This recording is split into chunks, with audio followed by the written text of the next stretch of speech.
Super star Mahesh Babu ప్రముఖ దర్శకుడు SS Rajamouli కాంబినేషన్లో రూపొందుతున్న భారీ బడ్జెట్ చిత్రం SSMB29 ఘాటింగ్ కెన్యాలో పూర్తయింది. ఈ విషయాన్ని స్వయంగా కెన్యా విదేశీ శాఖ మంత్రి ముసాలియా ముడావడి వెల్లడించారు. తన దేశంలో విజయవంతంగా ఘాటింగ్ పూర్తి చేసుకున్న చిత్ర బృందం భారత్కు తిరిగి వెళ్తున్నట్లు ఆయన తెలిపారు. కాగా దీనికి సంబంధించిన వివరాలను తన ఎక్స్ ఖాతాలో పోస్ట్ చేశారు. కెన్యా మంత్రి ముసాలియా ముడావడి ఈ సందర్భంగా దర్శకుడు రాజమౌళిని ప్రశంసతో ముంచెత్తారు.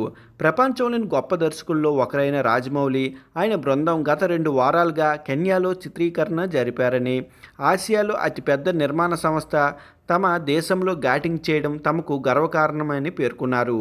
ఈ సినిమాలోని ఆఫ్రికా సన్నివేశాల్లో దాదాపు 90% కెన్యాలోనే చిత్రీకరించినట్లు ఆయన తెలిపారు.